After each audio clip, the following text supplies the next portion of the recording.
Welcome to On Air. I'm your host, Marcus Vadas, and we are here at the lovely Postmodern Group Studios in Irvine, California. PMG, baby. Today we got a very cool guest. He is from Young Company, not The Young Company, but Young Company.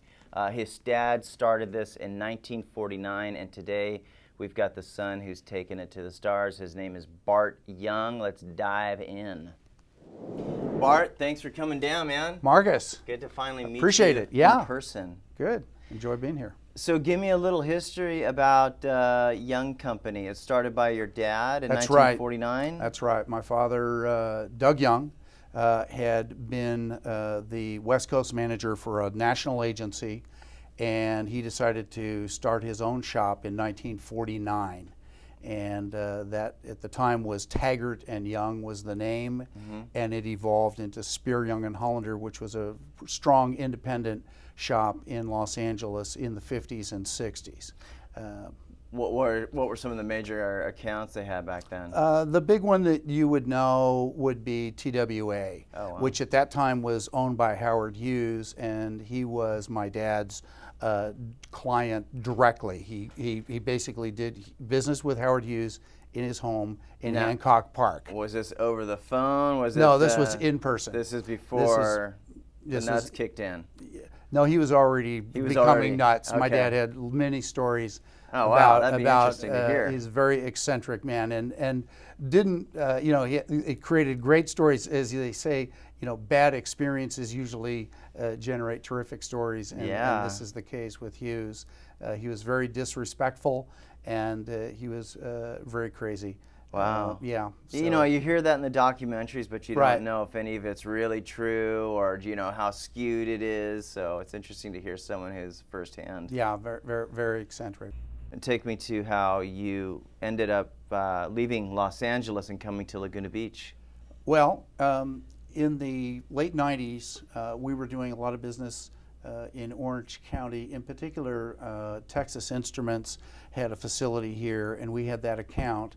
So we opened an office in Laguna Beach because I had a key employee who lived in Laguna Beach, and I always liked Laguna Beach. And that office began to grow, and I began to come down here to Orange County a lot, and I really liked doing business here. Yeah. So we generated more and more clients in Orange County. And how big is the agency today? It's actually 10 people, 7 in the office and 3 that work from home. Now, were you always, you're a B2B agency, a business to business. That's right. Were you in the past a DTC, a direct-to-consumer, or have you always been primarily a B2B? I've handled some consumer business throughout my career, but I would say 80% of it is business to business.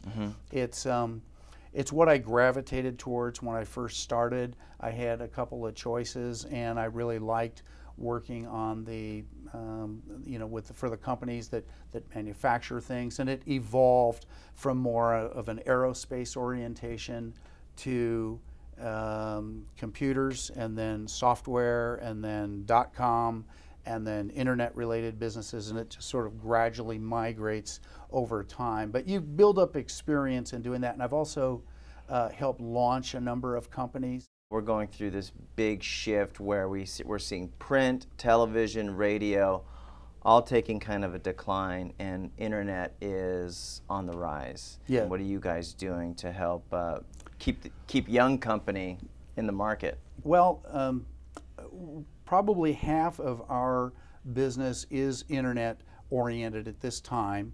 And I'm fortunate that the head of our internet marketing group is my daughter, Robin, who is 26. And she has recruited some really smart young programmers and designers who we're affiliated with. And so we do internet for every one of our clients. But we don't typically see it as being the total solution. We see it as part of a package. Something that you need to integrate. We need to integrate, exactly. So we're still doing print, we're still doing direct mail, we still do a lot of PR, and we have one retail client where we're doing a lot of broadcast. So, it's now just integrated in with everything else. How do you go out and acquire new clients? Do you wait for the RFP to come to your door? Two things. The internet because our site's well optimized, produces about 20 new sales leads for me every month. And we convert about 1 new client a month out of that, because not all of them are a good fit, Sure. or you know, Right, yeah, right. But still, so we have a nice steady stream of business of people who are searching for an agency. In fact, that's how Samsung found us. But this is something you've implemented, yes. that you go out there and find who's looking for work. No, they're finding us, Marcus. They're finding us on the internet. They're entering, you know, marketing Orange County. If they do that, they'll end up on our flag website. Out there. Yeah, and we've done, I think, a good job of putting good content on our website so that they come to us these days, often telling me that they've already done their homework and they'd now like to have a meeting. And it's sometimes a case where it's just a matter of working the deal out. In other words, they're not going through the full review process. It's so you're very bypassing. different. It's very different. Yeah, and it's not me. It's just that the internet allows the prospective customer to do more homework in advance. So they don't have to spend all the time and effort to Exactly. figure out who you are and if it's a good fit. Precisely. But we also do direct mail to targeted prospects that we feel meet our profile. I brought some samples to show you.